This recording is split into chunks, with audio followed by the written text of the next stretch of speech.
அவர் என்ன சொல்வார், இப்போ நிறைய விளக்கம்லாம் தந்துட்டு வருவார். அந்த விளக்கம் எல்லாமே இந்த மன்னகம் சார்ந்த ஊனியல்வின் விளக்கங்கள் தான் இருக்கும்.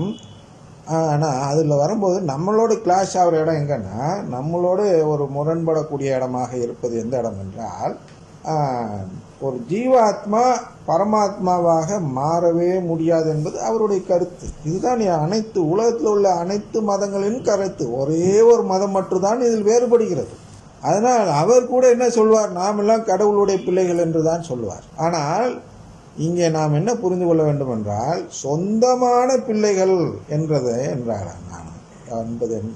என்னன்னா, பரமாத்மா நிலைக்கு ஜீவாத்மாக்களை தேர்ந்தெடுத்து பரமாத்மா நிலைக்கு மாற்றி அவர்களோடு குடும்ப உறவு வைத்துக் கொள்ள இருக்கிறார் கடவுள். பிள்ளைகளாக மாற்ற இருக்கிறார். சொந்தமான பிள்ளை என்றால் இந்த ஜீவாத்மா நிலையிலிருந்து நாம் பரமாத்மா நிலைக்கு மாறிவிடுகிறோம். அதனால்தான் இயேசு என்ன செய்தார், பரமாத்மா நிலையில் இருந்த அவர் ஜீவாத்மாவாகவும் மாற வேண்டும் என்று முடிவெடுத்து, அதுதான் நீதி என்று முடிவெடுத்து ஜீவாத்மாவாக இந்த உலகத்தில் பிறந்தார். தன்னையை வெறுமையாக்கி இங்கே பிறந்தார்னா ஜீவாத்மாவாக பிறந்து ஜீவாத்மாவாகவே வாழ்ந்து ஜீவாத்மாவாகவே இறந்தார். அந்த ஜீவாத்மாவாகவே இறந்த பொழுதுதான் அவருக்கு வெற்றி கிடைத்தது. என்ன வெற்றி கிடைத்தது என்றால், பரமாத்மா நிலைக்கும் ஜீவாத்மா நிலைக்கும் ஒரு பாலம் உருவானது. அதனால் இந்த இயேசு கிறிஸ்து மூலமாக, நற்கருணை ஆண்டவர் மூலமாக நாம் செல்லும் பொழுது இந்த ஜீவாத்மா நிலையில் நுழைந்து பரமாத்மா நிலைக்குரிய வழியின் மூலமாக, அதாவது நற்கருணை நாம் புசிப்பது மூலமாக நாம் என்னவாக மாறுகிறோம் என்றால், பரமாத்மாவாக மாறுவதற்குரிய தகுதியை பெறுகிறோம். அது போன்ற தகுதியை பெற்று இருக்கும் பொழுதுதான் கடவுள் நம்ம எல்லாம் என்ன செய்கிறார் என்றால், அவருடைய சொந்தமான பிள்ளைகளாக மாற்றி விடுகிறார். அவருடைய சொந்தமான பிள்ளை, அழகா சொல்றார். உண்மையிலேயே டிவைன் பீலியேஷன் இருக்கு என்று பவுலடியார் தெளிவாக சொல்கிறார். நேற்று கூட சொல்லும் போது சொன்னோம், நேற்று முந்தானாலோ, இந்த பவுலடியார் என்பவர் கிறிஸ்தவர் அல்ல, மாறாக அவர் ஒரு கத்தோலிக்கர் என்று சொன்னோம். இதனால்தான், ஏன்னா மற்ற கிறிஸ்தவர்கள்லாம் இந்த சொந்தமானங்கிறதுக்கு சரியான பொருள் எடுக்காமல் சாதாரண பிள்ளைகள், கடவுளும் மக்களும் பிள்ளைகள் தானே, கடவுளுக்கு மக்கள் எல்லாம் பிள்ளைகள் தானே, ஏனென்றால் அவர் தான் உருவாக்கிறார். அந்த பாணியில் இவருக்கு சொல்லவில்லை, உண்மையிலேயே பிள்ளைகளாக மாற்றுகிறார் என்பதுதான் சொந்தமான பிள்ளைகள் என்று சொல்ல. அதனால்தான் கத்தோலிக்க திருச்சபை என்ன நம்புகிறது என்றால், கடவுள் அவருடைய உறவை கொடுக்கிறார், அவருடைய குடும்ப உறவை நாம் பெறுகிறோம் என்ற அந்த பேருண்மையை கத்தோலிக்க திருச்சபை போதிக்கிறது.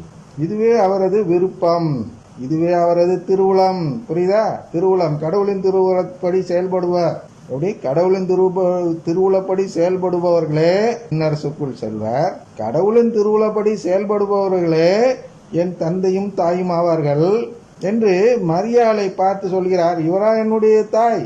இவர் இல்லையப்பா, கடவுளின் திருவுளப்படி செயல்பட்ட மரியாள் தான் என்னுடைய தாய் என்று சொல்கிறார். இதுதான் கடவுளது விருப்பம், கடவுளது சித்தம் என்று பார்க்கிறோம். இந்த விருப்பத்தின்படி நாம் செயல்பட வேண்டும். கடவுள் விரும்புகிறார் என்ன, நாம் எல்லாம் நற்கருணை ஆண்டவர் வழியாக அவருடைய சொந்தமான பிள்ளைகளாக மாற வேண்டும் என்று கடவுள் விரும்புகிறார். அதான் அவருடைய விருப்பம், அதுதான் அவருடைய திருவுளம்னா அவருடைய திட்டம்.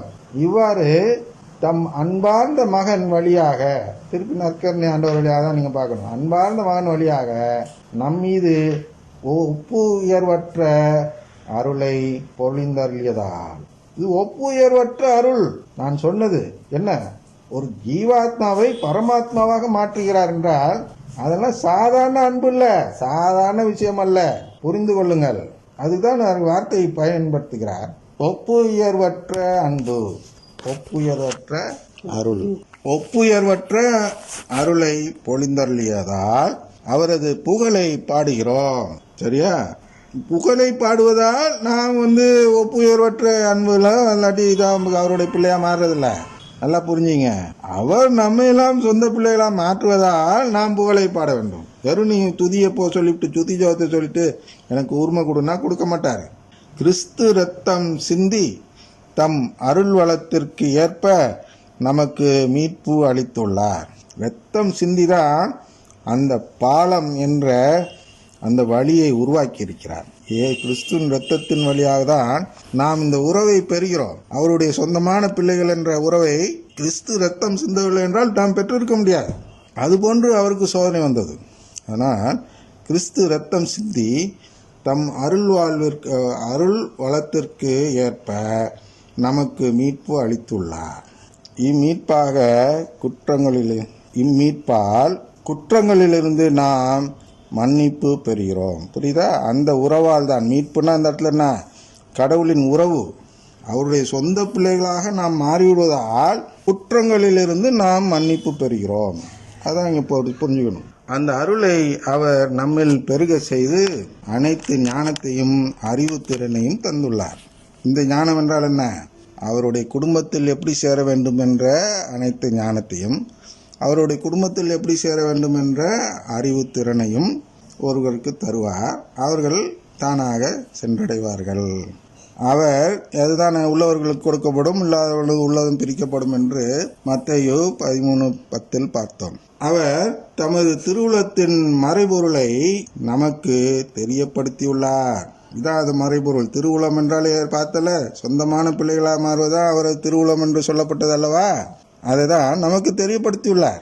இது கிறிஸ்து வழியாக கடவுள் விரும்பி செய்த தீர்மானம் சொன்னல, இது உலகத்தை படைக்கிறதுக்கு முன்னாடி ஒரு தீர்மானம் எடுக்கிறார் கிறிஸ்து வழியாக. சரி, நாமெல்லாம் ஒரு குடும்பத்தை உருவாக்குவோம், அதனால் இப்பொழுது உலகத்தை படைக்க தொடங்கி விடுவோம் என்று அந்த பிக் பேங்கை உருவாக்கிறார், பெருமோதலை உருவாக்குகிறார் அல்லவா? அந்த உருவாக்குவதற்கு முன்பு செய்ததுதான் அந்த தீர்மானம். கால நிறைவில் விண்ணில் உள்ளவை மண்ணில் உள்ளவை அனைத்துமே கிறிஸ்துவின் தலைமையில் ஒன்று சேர்க்க வேண்டும் என்ற திட்டமே அம்மறைப்பொருள். அதனால கடைசி காலத்தில் என்ன செய்ய வேண்டும்? எல்லாரையும் ஒன்று சேர்த்து ஒரு குடும்பமாக உருவாக்கி வாழ வேண்டும் என்பதே அந்த மறைப்பொருள். இதுதான் இங்கே நற்செய்தியிலும் சொல்லப்பட்டிருக்கிறது. எல்லாத்தையும் வாசி சொல்ல இங்க நேரம் இல்லாததால் தலைப்பை மட்டும் விளக்கி விடுகிறேன். ஆபேலின் இரத்தம் முதல் சக்கரியாவின் இரத்தம் வரை இறைவாக்கினர் அனைவரின் இரத்தத்திற்காக கணக்கு கேட்கப்படும் என்றால் இந்த கணக்குதான். யாரெல்லாம் நற்கருணை ஆண்டவரை நம்புகிறார்கள், நம்பி வாழ்ந்திருக்கிறார்கள் என்ற கணக்கு கேட்கப்படும். அந்த அடிப்படையில் தீர்ப்பு கொடுக்கப்படும். தந்தை, மகன், தூயாவின் பேராலே ஆமென்.